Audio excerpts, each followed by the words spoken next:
Bismillahirrahmanirrahim. Assalamualaikum warahmatullahi wabarakatuh. Alhamdulillah dapat kita bersama-sama pada pagi ini untuk siri kapsul kita. Kapsul Syama'il 15 minit. Dalam siri yang ke-23, hari ini kita masuk bab baru, bab yang keempat. Sementara itu kita ambil sikit beberapa minit untuk kita sharekan pada sahabat-sahabat kita, insya-Allah.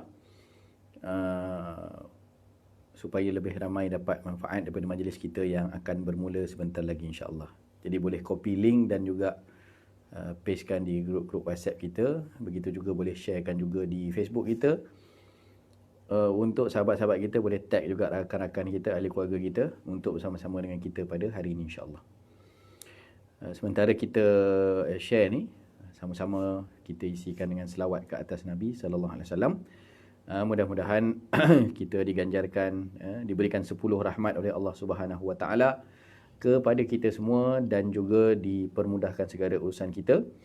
Dijadikan kita ahli syafaah yang dapat syafaat baginda Rasul sallallahu alaihi wasallam, insya-Allah. Allahumma salli wa sallim wa barik alaihi wa ala alihi sallallahu wasallam alaihi. Allahumma salli salatan كاملة وسلم سلاما تاما على سيدنا محمد الذي تنحل به العقد وتنفرج به الكرب وتقضى به الحوائج وتنال به الرغائب وحسن الخواتيم ويستسقى الغمام بوجهه الكريم وعلى آله وصحبه في كل لمحة ونفس بعدد كل معلوم لك. Allahumma salli salatan kamilatan wa sallim salaman tamman ala sayyidina Muhammadin alladhi tanhallu bihil uqadu wa tanfariju bihil kurabu wa tuqda bihil hawaiju wa tunalu bihil raghaibu وحسن الخواتيم ويستسقى الغمام بوجهه الكريم وعلى آله وصحبه في كل لمحة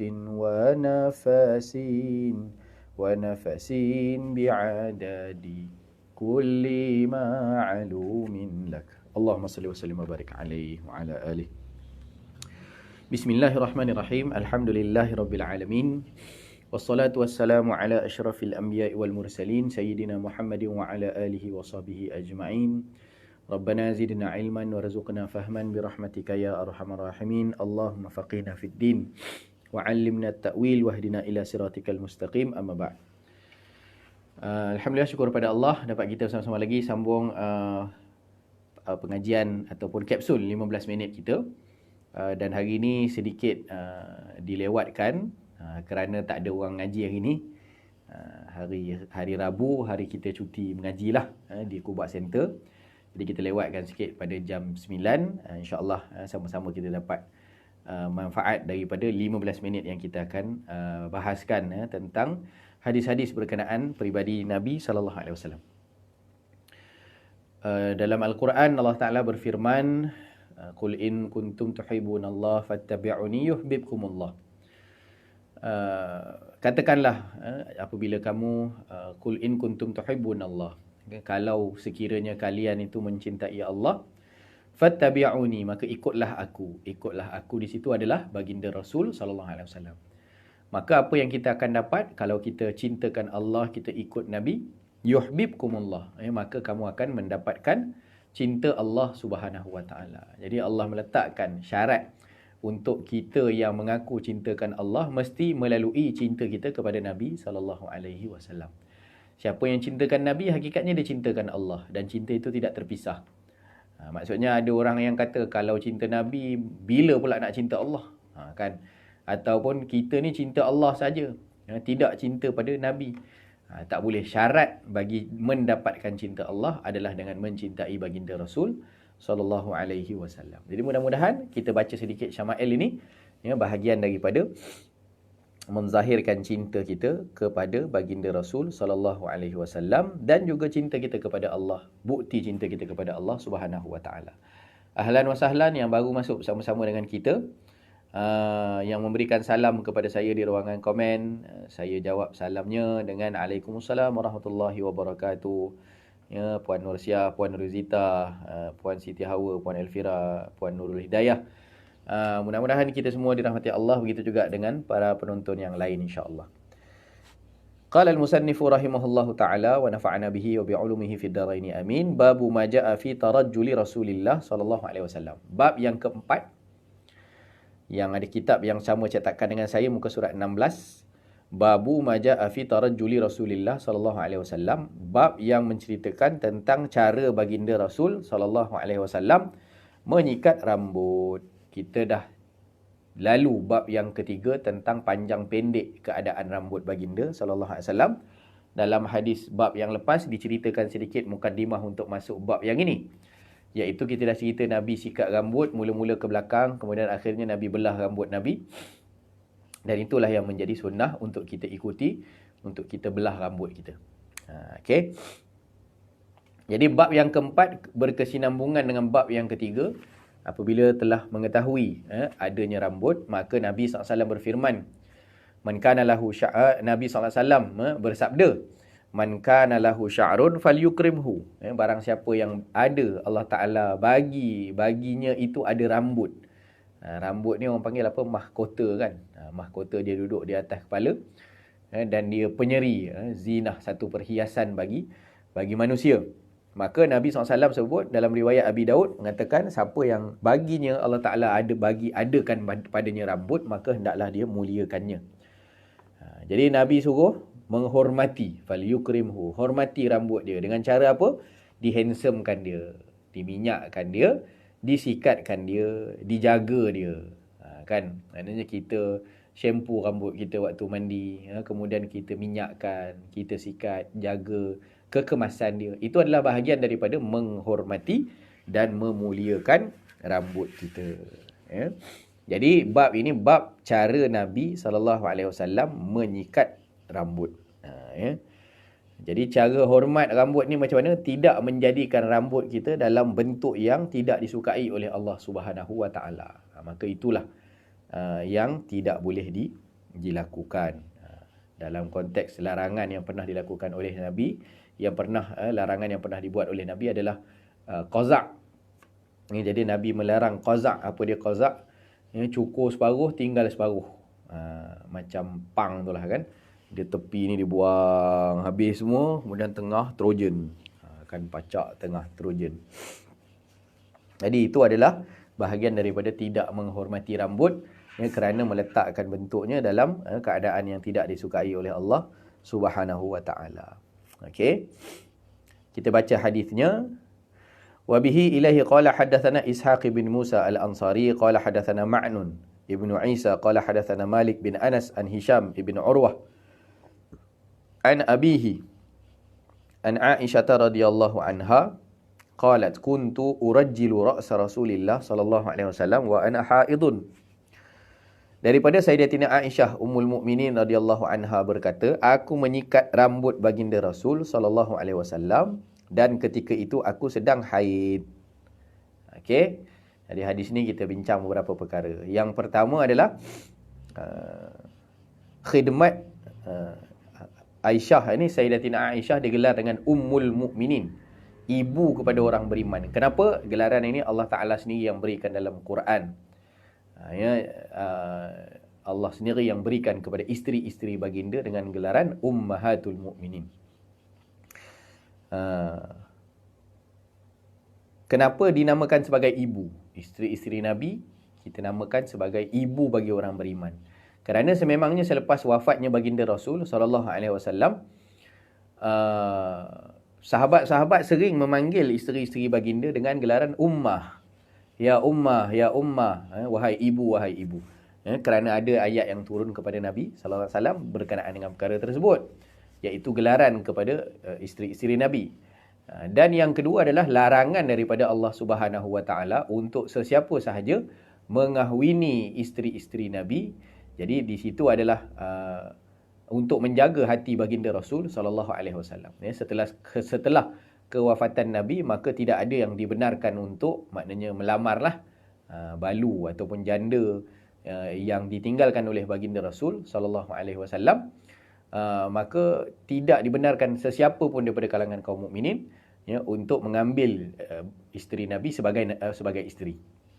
Maka larangan itu adalah seumpama kita yang diharamkan bagi kita untuk berkahwin dengan mak sendiri.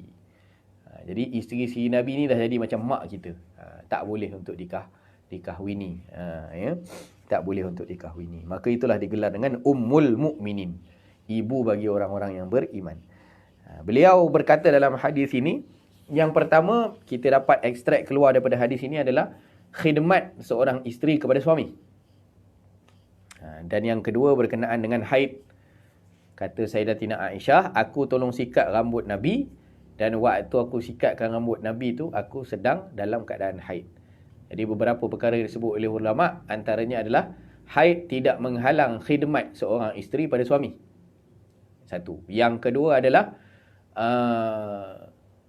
yang disebutkan ayat dalam Quran, yas'alunaka 'anil mahid qul huwa adzan fa'tazilun nisaa fil mahid. Mereka bertanyamu ya Rasulullah tentang orang perempuan yang datang bulan, tentang haid. Qul, Allah Ta'ala firman pada Nabi, suruh Nabi sebutkan. Qul ya Muhammad, qul huwa adzan, darah tu darah kotor. Fa'tazilun nisaa fil mahid. Maka asingkan diri kamu daripada wanita-wanita ini ketika mana mereka sedang haid. Maka pengasingan itu tidak bermakna pemulauan. Kita jangan silap fahamlah. Pengasingan bukan bermakna pemulauan. Berbeza dengan orang Yahudi. Orang Yahudi, wanita-wanita mereka yang haid, mereka kurung dalam store. Mereka asingkan betul. Maknanya tak, seolah-olahnya dunia yang berbeza waktu mereka sedang haid itu. Jadi disisihkan khusus untuk bagi mereka satu kehinaan bagi perempuan yang sedang haid. Jadi hadis ini bukti kepada indahnya Islam. Hatta wanita yang sedang dalam keadaan haid, walaupun ada beberapa perkara yang dia tak dapat berkhidmat lah, tapi khidmat harian yang dilakukan kepada suami, itu masih dapat dilakukan. Orang haid boleh masak untuk suami, orang haid boleh tolong sikatkan rambut untuk suami, boleh dandankan suami, orang yang datang bulan boleh kemaskan pakaian suami. Itu khidmat harian yang dilakukan oleh isteri kepada suami. Waktu datang bulan apa pula tak boleh buat pula, kena berasing duduk kurung dalam store, tak macam itu. Lebih-lebih lagi baginda Rasul, kalau kita baca hadis ini, Nabi SAW waktu disikatkan oleh Aisyah ni, Nabi dalam masjid. Aisyah dalam rumah, dibuka tingkap, dihulurkan tangan, Nabi pun menghulurkan kepala berdekatan dengan tingkap, kerana rumah Nabi dipisahkan dengan satu dinding sahaja dengan masjid Nabi. Buka tingkap masjid. Maka Nabi datang dekat dengan hujrah, bilik hujrah syarifah sekarang ni, rumah Aisyah kan. Datang dekat daripada situ, Nabi hulurkan kepala, maka Sayyidah Aisyah keluarkan tangan ke dalam masjid lah. Tangan tu masuk masjid. Jadi Nabi hulur kepala, Sayyidah Aisyah keluarkan tangan dan tolong sikatkan rambut suami ni, rambut baginda sallallahu alaihi wasallam. Waktu itu Nabi sedang buat apa di masjid? Nabi sedang iktikaf. Jadi ini ada perbahasan lah. Iktikaf ni kalau tak ada apa-apa keperluan, tak perlu jangan putuskan iktikaf tu dengan kita balik ke rumah.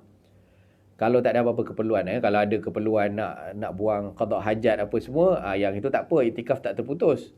Dia keluar makan kemudian masuk balik iktikaf, itu tak terputus. Tapi nak bagi tahunya Nabi SAW, Sayyidah Aisyah nak ceritakan dalam hadis ni, Nabi waktu iktikaf di masjid pun masih menjaga kekemasan. Itu satu perkara lah. Jadi Nabi duduk iktikaf di masjid pun, maknanya Nabi masih sikat rambut. Nabi pergi pada Aisyah, Aisyah pun datang bulan, tak boleh masuk masjid.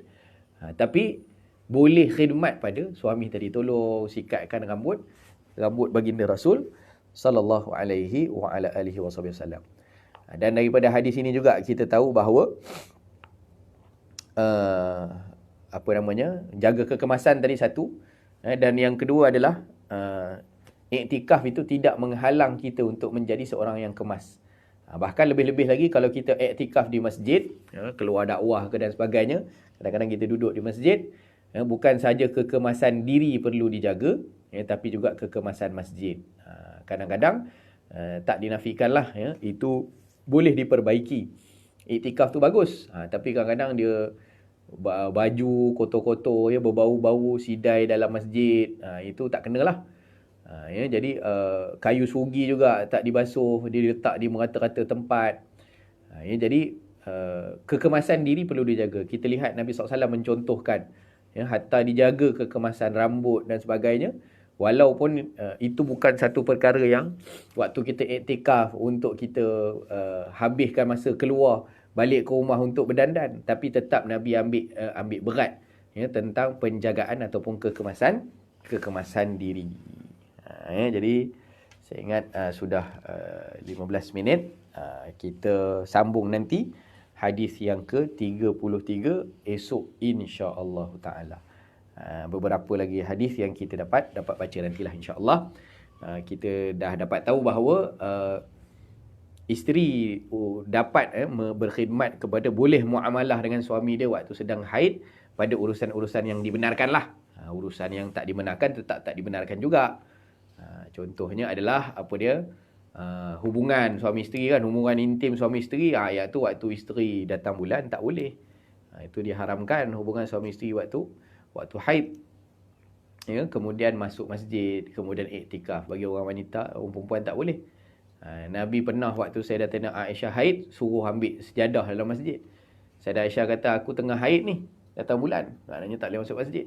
Nabi kata, haid bukan duduk kat tangan kamu. Haid bukan duduk dekat tangan, maksudnya apa? Lalu boleh, murur boleh. Tapi stay di masjid, i'tikaf tak boleh. Ataupun al-mukthu, stay tu. Dia stay dalam masjid tak boleh. Lalu boleh, masuk pintu ni, keluar pintu tu, masuk ambil barang, keluar. Okey. Ambilkan sejadah untuk baginda sallallahu alaihi wasallam. Jadi haid ini tidaklah satu penghinaan bagi orang wanita. Bahkan Allah Taala jadikan dia bahagian daripada ibadah jugalah. Ibadah kebersihan, kesuburan badan wanita itu terkait dengan haid. Begitu juga nanti ada melahirkan dan sebagainya. Orang perempuan ni banyak darah dia lah. Jadi ada darah kotor yang dikeluarkan daripada badan dengan cara bulanan tadi datang bulan. Itu sunnatullah yang Allah Ta'ala jadikan pada makhluknya. Pada orang yang bernama perempuan, pasti ada kebaikan-kebaikan daripada apa yang diciptakan oleh Allah Subhanahu wa ta'ala. Kesuburan wanita biasanya berkenaan dengan kitaran haid yang baik. Kan kalau ada masalah kitaran haid, itu akan ada masalah pada kesuburan wanita. Dan lain-lain lah.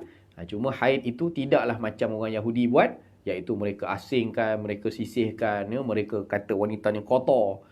Waktu jadi diasingkan tu, macam dipulaukan. Tidak, Islam tidak begitu. Khidmat kepada suami, urusan dengan orang masih lagi boleh dijalankan walaupun dalam keadaan seorang wanita itu sedang datang bulan. Cuma kalau muamalah dia tu kadang-kadang kena jaga-jaga sikitlah. Dia emosi kadang-kadang kurang stabil. Jadi kalau waktu tu dia marah-marah tu, maafkanlah. Kan kalau waktu tu dia bebel lebih sikit daripada biasa tu, senyum sajalah. Kan emosinya tak stabil, maka orang yang sedang beremosi, yang berhadapan dengan orang beremosi, kena rasional lah. Kalau emosi naik sama emosi, yang itu akan jadi masalah. Itu cerita psikologi lah. Okey, nanti kita sambung insya-Allah besok hadis yang ke-33. Wallahu taala a'la wa a'lam wa azza wa jal wa sallallahu ala sayyidina Muhammad wa ala alihi wa sahbihi wa baraka wasallam. Terima kasih semua yang bersama-sama pada pagi ini. Assalamualaikum warahmatullahi wabarakatuh.